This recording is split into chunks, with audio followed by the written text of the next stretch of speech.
Hi everyone and welcome back to the Shack. Now, with all the media coverage about the newly relaunched Commodore, and to round off several questions that have been bouncing around in my head since I published my Commodore is Back from the Dead episode last August, and the Should This Be Commodore's Next Computer episode from January this year, I've decided to revisit the BMC64 project that I last featured, hang on, this can't be right, 5 years ago, to see if it's at a point where it could really be the only desktop Commodore 8-bit replacement you really need if you're on a budget or want a machine that can emulate more than just the Commodore 64. Typically, BMC64 builds tend to end up being a bit of a mess of wires and a Raspberry Pi rattling around inside a C64 case, which works but isn't particularly pretty or satisfying to sit back and look at. So I asked my good friends at PCBWay to manufacture some of these for me. These are PCBs specifically designed for the BMC64 by GitHub resident AMINCH, and it sure is a lovely looking thing. It's an active project too. I ordered these boards at the tail end of last year when the project was at 2.0.4, and before they'd even been unpacked and put on the bench in the shack, the project had moved through 2.0.5 and was on 2.2. As of January 2026, the project is at version 4 with many incremental improvements along the way. There's a link to the project in the description. I've ordered the complete bill of materials from DigiKey, and there are a lot of bags here, but it's a bit deceptive because some of the bags contain only one or two very small components, each about the size of a grain of rice, so there's quite a bit of waste here. Now, working at this scale is a bit of a departure for me, and believe me, halfway through this build I was wishing I just ordered these boards populated by PCBWay, not only because I found working at this scale very stressful, but doing so would have also reduced the amount of packaging that ultimately just gets thrown away, save the turtles, etc. Due to the size of the components, much of the footage for this video is from the microscope, and I'll be using both the hot air gun and the trusty soldering iron. A warning now, some of the footage is downright triggering, but rest assured if you're getting annoyed watching it, I was ready to throw the whole lot in the bin several times. We'll also be using a variety of other tools too. Okay, make yourself a cup of tea and settle in. Right. I'm sure there are a lot of you out there that wouldn't even bat an eyelid looking at this, but to me this seemed like a challenge.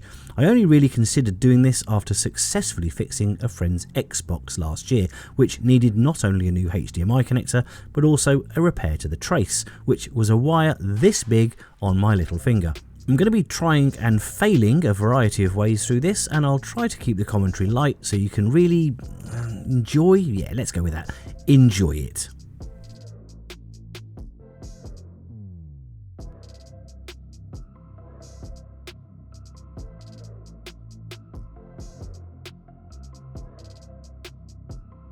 So I'm using a nice low melt solder paste and have the hot air gun on about 320 degrees centigrade, and what I thought was a low enough fan speed to avoid blowing the components off the board. You can see here that the airflow is moving this capacitor around, but I persevered. And then, whoosh, it flew off the table. It took around 30 minutes to find it again. Mrs. RetroShack to the rescue, younger eyes than mine. And you know what? This is actually painful to watch. So I'm just going to shut up for a while and come back when I've calmed down again.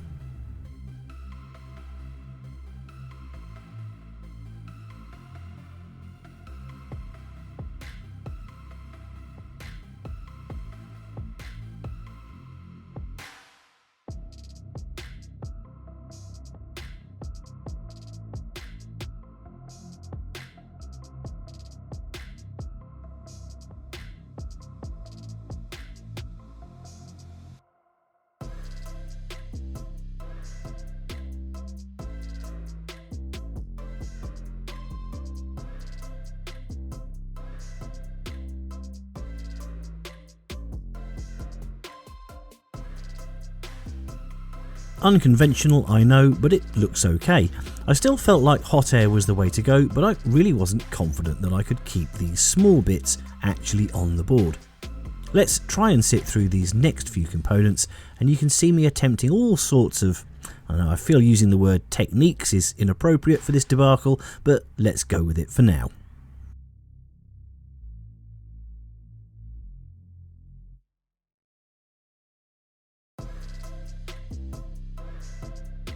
I'm aware that from the amount of shaking that's going on, it must look like I should be setting up an appointment with a motor neuron specialist, but remember that this is magnified by a lot. To the naked eye I was rock steady, but at this magnification I look more like Bebop. Ooh, another Turtles reference.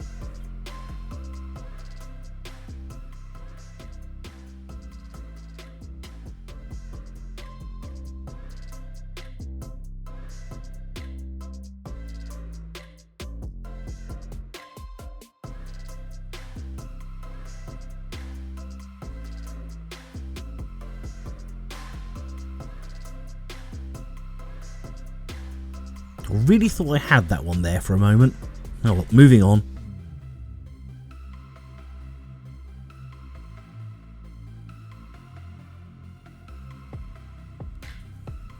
So at this point I was getting more and more frustrated with the hot air gun. I couldn't get the flow any lower and I didn't want to up the temperature anymore either. So I did what any sane person would do, go back to something else that also hadn't worked previously, on the basis that it might work this time.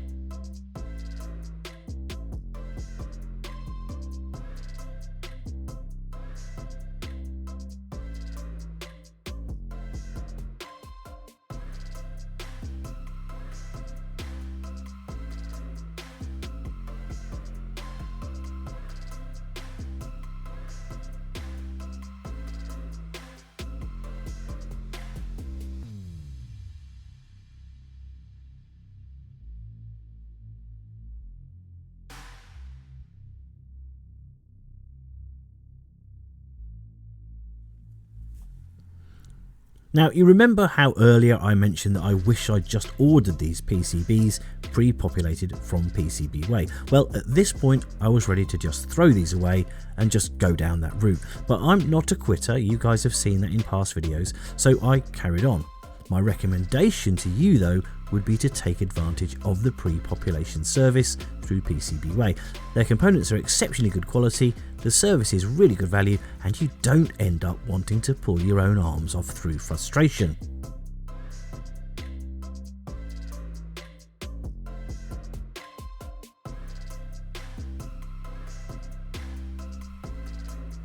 Right, these were the smallest components on the board. They're not perfect, but they're as good as they're going to get. Time for a cup of tea and a bit of cake.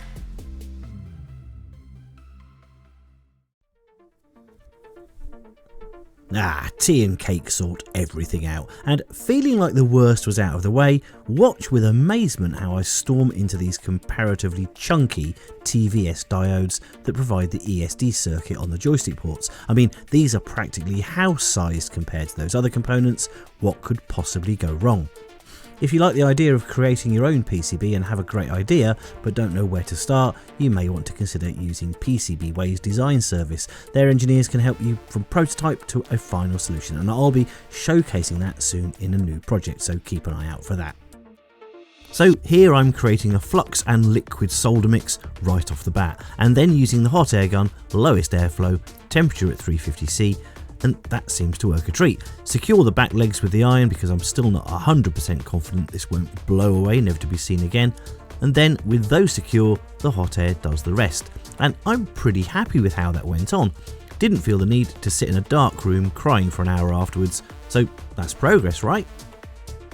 Now, you have to remember that I'm not an electronics engineer by trade. This is all a self-taught hobby. I hadn't even used a soldering iron in anger until about 2 weeks before I started the channel. Sure, I'd watched other people and thought, how hard can it be? But as with most things, sometimes pretty hard.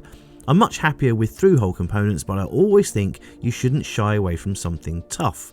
Practice makes things less rubbish, and the more of this I do, the better it should get. If, however, you're thinking of starting here with this size of component and it's likely to be a one-off, save your sanity and get it done professionally. You'll thank me for it.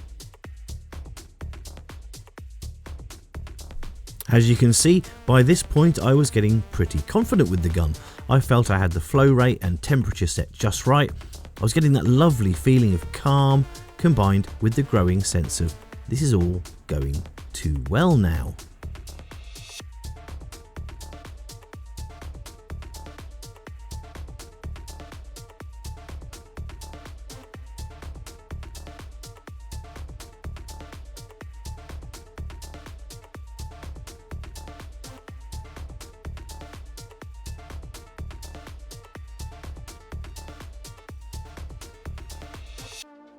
But things kept going well, and soon all of the ESD diodes were in.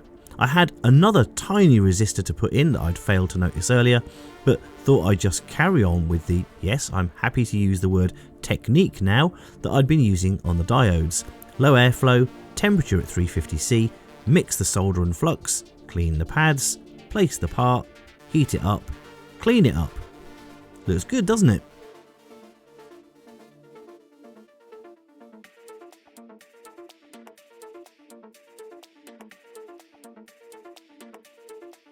This voltage regulator should be no trouble for newly qualified and overly confident me.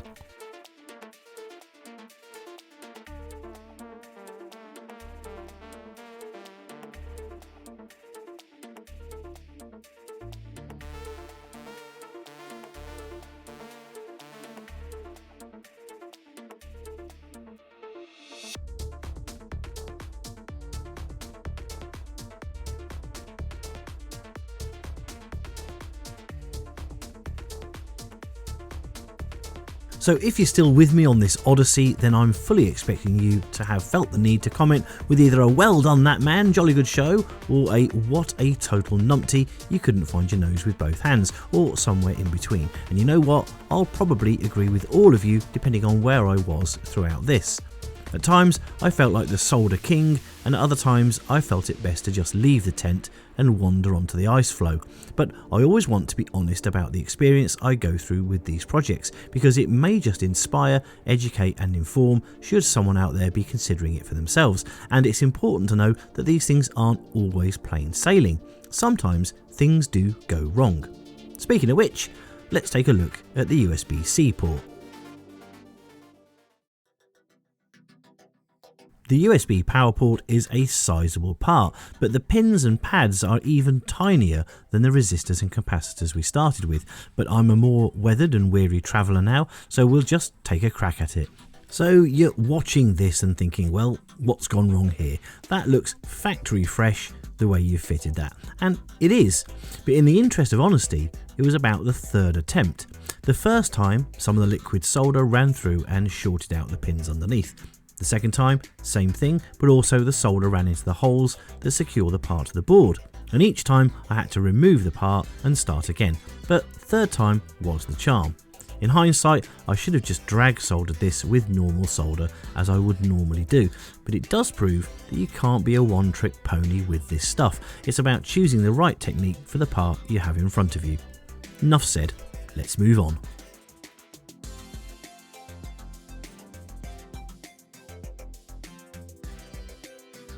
By contrast, this micro SD card socket went on sweet as anything, no complaints here. And that's it for the SMD parts. Now we're moving into much more familiar territory, through-hole parts. Fairly self-explanatory what's going on here, so let's talk about why I'm building this. What's the point when I have the C64 Ultimate already and also two C128s, a wedgie and a desktop 128D? Well, BMC64 can emulate not only the Commodore 64, but also the VIC-20, the 128, the Plus4 and the PET, and that's a very nice selection of machines to have sitting on your desk in a single case. But of course, this PCB design also places the SD card and USB ports to the outside of the case, meaning that by simply plugging in a different SD card and attaching a USB keyboard and mouse, this machine becomes pretty much anything else you want. RetroPie for classic console and arcade machine emulation, a modern desktop environment, PiMega for emulation of Amiga machines. You really do have the world at your fingertips, and it hasn't cost an arm and a leg. A little library of SD cards configured with different environments gives you a very versatile machine, and with BMC64 a very authentic Commodore 8-bit experience. If you do end up ordering one of these PCBs to build, one thing to note is this little additional PCB that connects the Raspberry Pi SD card slot to the main PCB. It has to be ordered in a 0.8mm thickness, not the standard 1.6mm, otherwise it won't fit in the Raspberry Pi. How do I know this? Well, I didn't read the notes properly and now have a small pile of little unusable PCBs on my desk. Silly me. Whilst I'm soldering in these last parts, I thought I'd take the time to ask that if you're not already, please do subscribe to the channel. It really does help the channel to grow, and you might also consider joining the channel as a member to help us fund doing some of this stuff, or just buy us a coffee on our Ko-Fi page. All the links are on the main page and in the About Us section. You may also have noticed there's a little bit of merch available, which is a great way to support the channel and having a lovely cup of tea while you're doing so.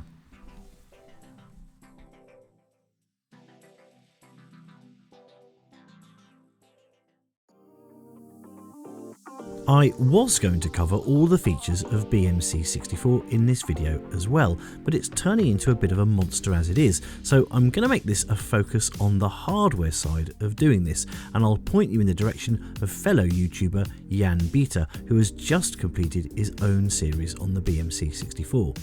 He did this in two parts, the first being an alternate take on the hardware side of the build, where he decided on a much smaller footprint solution. It's really neat, so go take a look at that.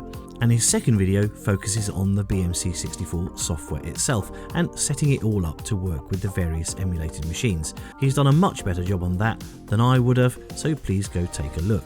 When you're finished here, of course, you need to stay and see if it at least works, right?